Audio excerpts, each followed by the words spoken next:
복음을 통해 세계를 하나로 묶는 크리스천 글로벌 네트워크의 사명을 감당하기 위해 시작된 CGNTV는 한인 선교사와 해외 동포, 전 세계 크리스천과 교회를 네트워크해 말씀으로 위로하고 복음을 전하는 생명의 방송입니다.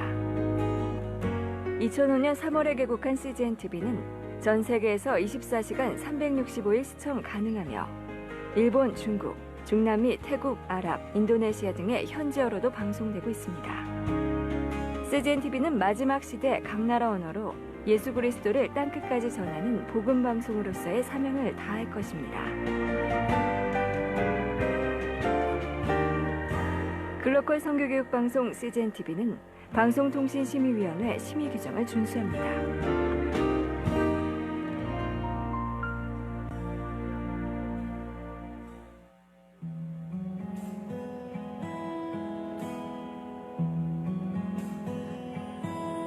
내 아버지 그 품 안에서 내 영혼은 안전합니다. 주 손길로 내 삶을 안으시니 그 평강이 나를 덮습니다. 나 비록 넘어지며 흔들리지만 주 내 안에 거하며 나를 붙드시니 내 생각을 주께로 돌리고 주시는 평강의 옷을 입습니다.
주 안에서 내 영혼 안전합니다.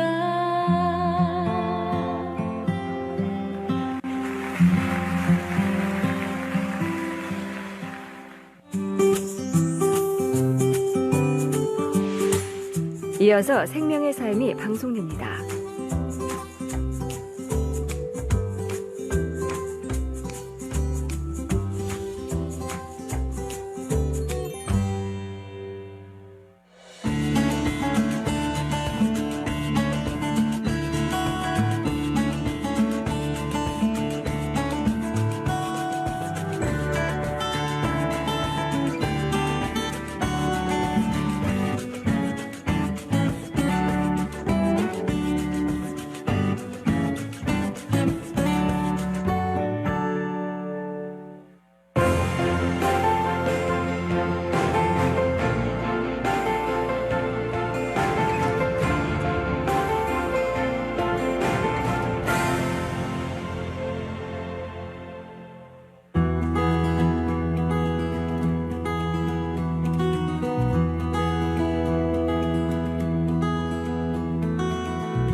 로마는 사도 바울이 순교한 도시로 이탈리아의 수도입니다.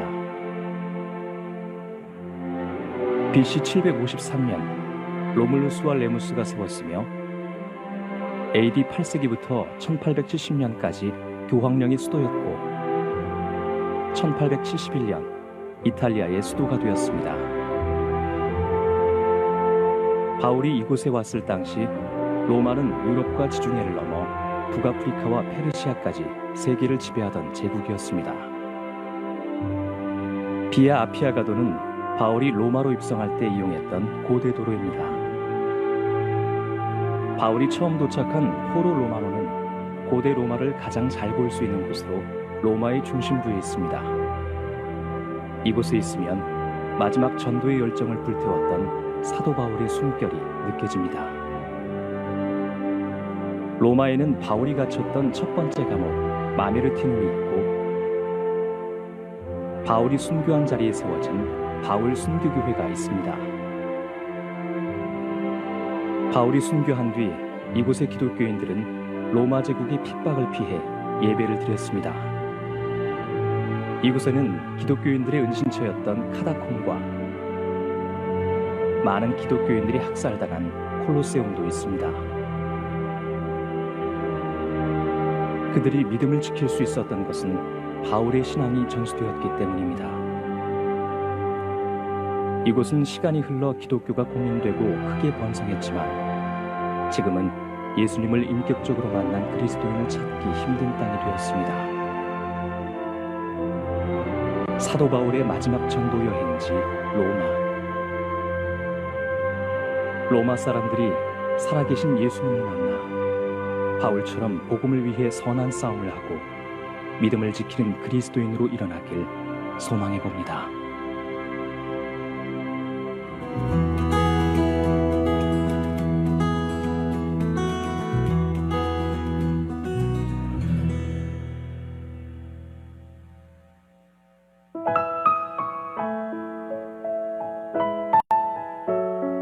제 삶 속의 CGNTV는 동반자입니다. 왜냐하면 힘들고 외로울 때마다 보고 의지하고 그러니까 동반자라고 말할 수 있을 것 같습니다. 저는 캄보디아 시엠립에서 낙원 유치원과 초등학교, 중학교 사역하고 있는 유행남 선교사입니다. 캄보디아에서 사역한 지 14년 됐고요. 학교 사역은 8년 정도 되고 있습니다. 사역하면서 힘든 게 영적으로 응급받지 못하는 거. 저는 주기만 하는 거고 받는 쪽은 없잖아요. 그게 굉장히 많이 힘들었어요. 너무 메말랐고 너무 각박했던 제 삶이 CGNTV 방송이 처음 나와서 저도 모르게 소리 지르고 너무 좋았거든요. 사막에서 물이 확 솟구치듯이 풍성해진 것 같아요. 24시간 CGNTV를 보면서 말씀으로도 회복되고 찬양으로도 회복되고 힘들 때마다 제가 위로를 받는데 너무 감사하죠. 지금까지 정말 제일 최고의 파트너고 CGNTV는 계속 함께 가야 하는 저의 동반자입니다.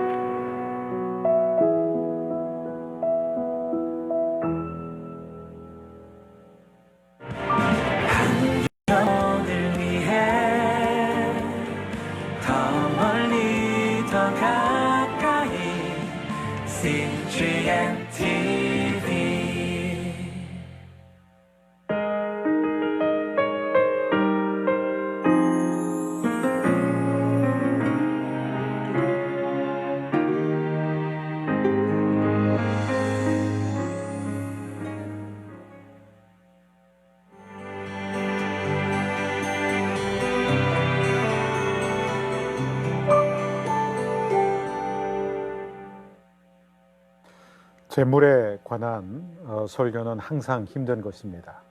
설교하는 자에게도 너무나 힘들고 또 말씀을 듣는 자에게도 굉장히 힘든 것입니다. 그러나 성경을 보면 구약뿐만 아니라 신약도 얼마나 재물에 대해서 많은 가르침이 지속되고 있는지 우리는 알 수 있습니다. 평소에 신앙생활을 잘 하던 분들도 재물에 관한 설교를 들으면 얼마든지 시험 들 수 있습니다. 저희 교회에 최근에 어떤 분이 이런 고백을 하시더라고요. 처음 오셨을 때 하필이면 그날 11조 설교를 하고 있었습니다. 너무나 시험 들어서 한동안 이 교회를 나오지를 않았습니다. 그러다가 우연히 다시 나오게 되셨는데 그때는 다른 주제로 말씀을 전하고 있었기 때문에 은혜를 받고 정착을 하게 되셨다. 이런 고백을 하신 것을 최근에 들었습니다. 여러분, 그만큼 우리는 물질에 대한 집착이 강합니다. 그런데 10분의 1을 하나님께 드리는 것도 힘들고 그것도 엄청난 믿음과 엄청난 헌신이 필요하다고 생각하신다면 여러분 오늘 본문에서 큰 충격, 아니 큰 상처를 받을 수도 있을 것입니다. 오늘 함께 신명기 15장 1절에서 11절 말씀 보겠습니다.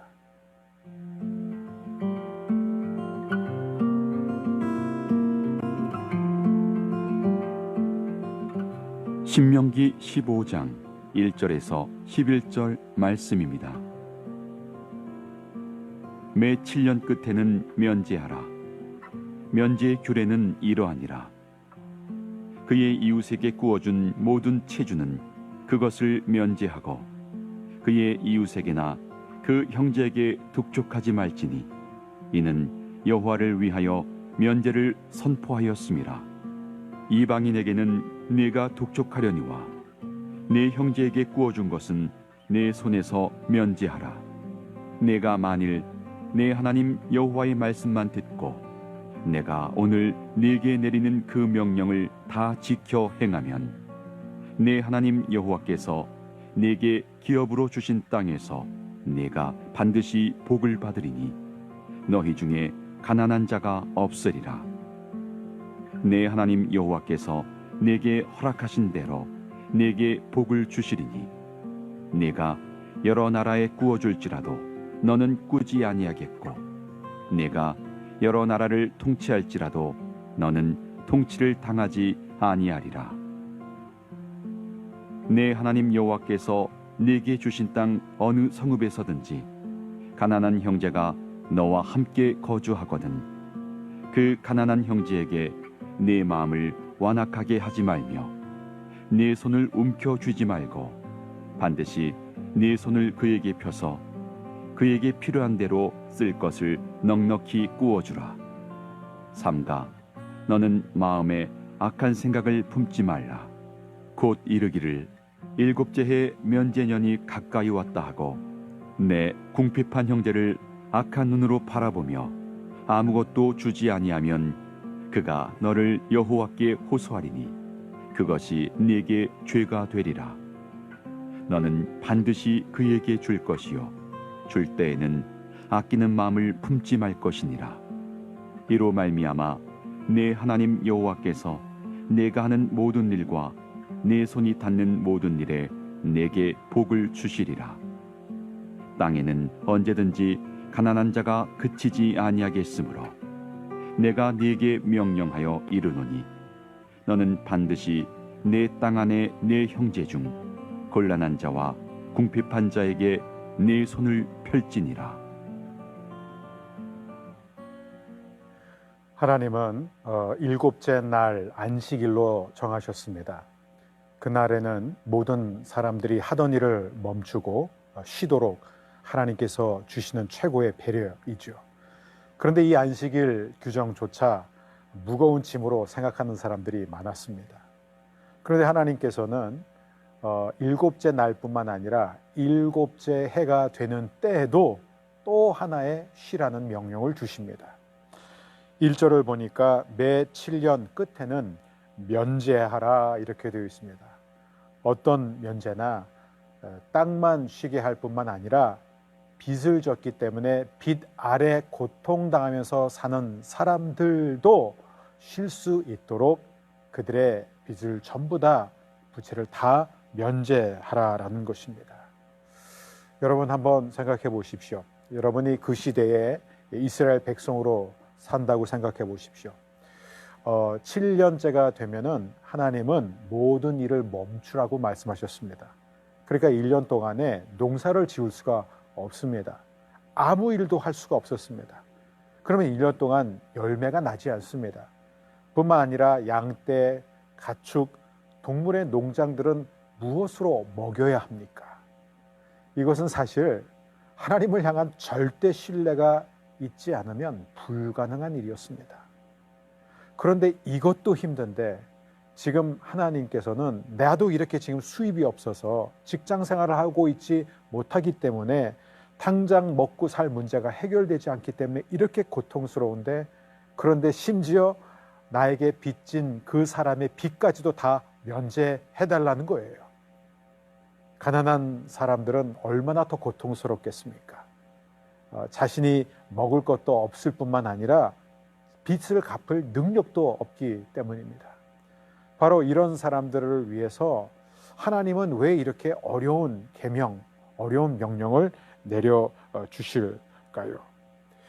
오늘 이 말씀을 보게 되면은 하나님께서 이 말씀을, 이런 명령을 주신 이유가 등장하게 됩니다. 오늘 1절에서 11절을 보게 되면은 매 7년마다 땅을 쉬게 할 뿐 아니라 형제와 이웃에게 구워준 모든 채무를 면제해야 된다. 여기서 굉장히 중요한 영적인 교훈이 하나 있습니다. 여러분, 모든 사람이 힘든 그때입니다. 모든 사람이 전적으로 하나님을 의지하지 않으면 공급이 나오지 않는 그런 상황 속에서 오히려 자신보다 더 힘든 사람들, 빚진 사람들을 용서하고 풀어주라고 말씀하시는 것입니다. 여러분, 이게 왜 중요할까요? 왜냐하면 이스라엘 백성들이 만일 하나님께서 주신 이 말씀대로 순종하고 행하였다면은 가난하고 억압받는 사람들, 빚 아래 살던 사람들은 하나님의 놀라운 축복과 기도의 응답을 받게 되어 있었기 때문입니다. 한번 생각해 보세요. 나의 희생이, 나도 힘들고 나도 어렵지만 그러나 하나님께서 내게 주신 그 말씀, 그 불가능해 보이는 그 말씀을 하나님을 향한 절대 신뢰 때문에 믿고 행한 때 우리 자신이 바로 다른 사람들의 기도 응답이 되고, 다른 사람들의 축복이 되고, 다른 사람들에게 베푸시는 하나님의 기적이 되는 것입니다. 오늘 이 말씀의 은혜를 통해서 다시 한번 우리 안에 이러한 영적인 도전 일어났으면 좋겠습니다.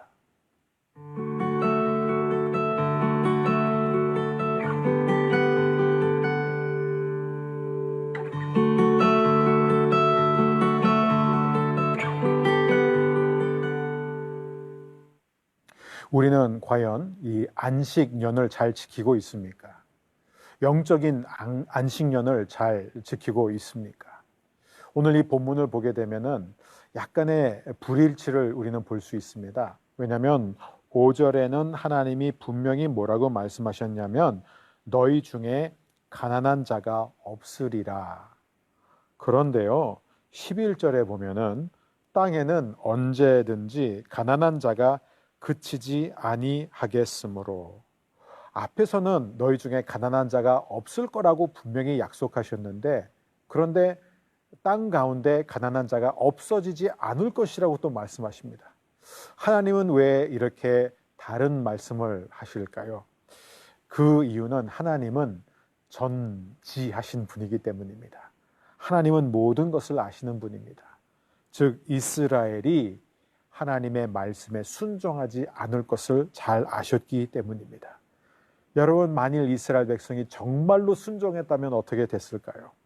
그 기적이 바로 4절 5절입니다. 내가 만일 내 하나님 여호와의 말씀만 듣고 내가 오늘 내게 내리는 그 명령을 다 지켜 행하면 내 하나님 여호와께서 내게 기업으로 주신 땅에서 내가 반드시 복을 받으리니 너희 중에 가난한 자가 없으리라. 만일 우리가 하나님의 말씀만 들었다면, 그 말씀대로 행했다면 어떻게 될까요? 아마 어느 민족도 경험해 보지 못한 놀라운 기적을 우리는 경험하게 될 것입니다. 이스라엘 백성이 이 명령을 따랐다면 전무후무한 민족이 됐을 것입니다. 가장 부한 나라, 상상을 초월하는 나라, 하나님 나라를 이루었을 것입니다. 그러나 안타깝게 이스라엘 백성은 한 번도 이 안식년을 지키지 않았습니다. 심지어 희년이라는 게 있었습니다. 이 희년은 더한 고통이죠. 50년째가 되는 해에 또 땅을 쉬게 해야 되고 모든 채무를 다 없이 면제시켜줘야 했습니다. 그러면 49년째와 50년째 2년 연속 동안 땅에 소산이 없습니다. 저도 이 교회에 헌금을 하면서 석 달치의 사례금 전액을 교회에다가 헌금한 적이 있습니다. 너무나 마음은 기뻤지만 현실은 굉장히 어려웠습니다.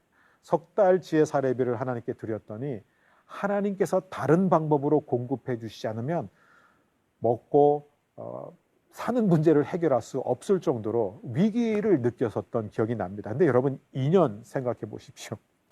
2년 동안 일하지 않고 수입 없이 땅에 열매 없이 살아간다는 것은 하나님의 놀라운 기적을 신뢰해야만 가능한 것입니다. 저는 간절히 바라기를 우리나라 한국교회가 이런 놀라운 기적을 경험했으면 좋겠습니다. 우리가 하나님의 말씀대로 살지 않으면 어떻게 될까요? 이스라엘 백성을 보면 알 수 있습니다. 그들은 한 번도 희년을 지키지 않았고 한 번도 안식년을 지키지 않았습니다. 가난한 이웃들의 그 빚을 없이 해주지 않았습니다. 그 결과가 바로 바벨론 포로였습니다.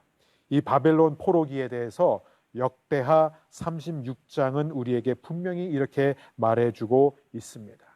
이스라엘 백성이 불순종한 기간만큼, 즉 땅을 쉬게 하고 가난한 이웃들의 빚을 탕감해주지 않은 기간만큼, 즉 70년 동안 하나님께서 그들이 포로로 끌려가게 함으로써 땅이 황폐하게 함으로 땅을 쉬게 하였다.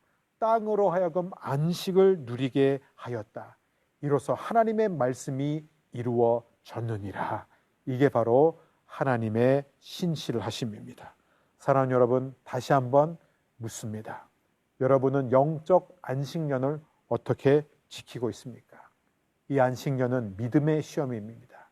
우리가 얼마나 하나님을 사랑하는지를 시험하는 것입니다. 특별히 하나님은 이런 말씀을 9절에서 하십니다. 삼가 너는 마음에 악한 생각을 품지 말라.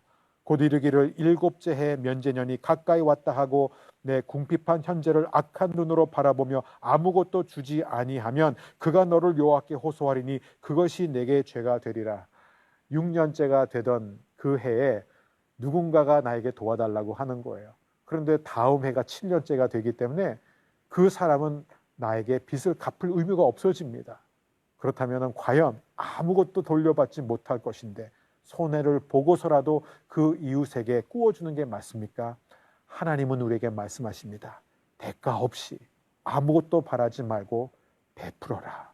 베풀 때 하나님께서 갚아주신다. 오늘 우리의 힘으로는 절대로 순종할 수 없는 이 그리스도 예수의 마음과 사랑이 저와 여러분 안에 싹트게 되기를 주의 이름으로 축복합니다.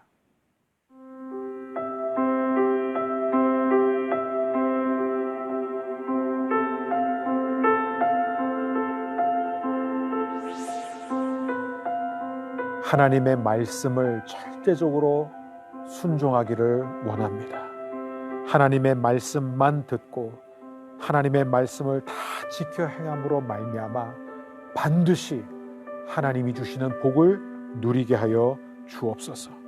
주여, 우리의 손을 움켜쥐지 않게 하여 주시고 어려울 때일수록 힘들 때일수록 손을 활짝 펴는 인생 되게 하여 주옵소서. 예수님의 이름으로 기도합니다. 아멘.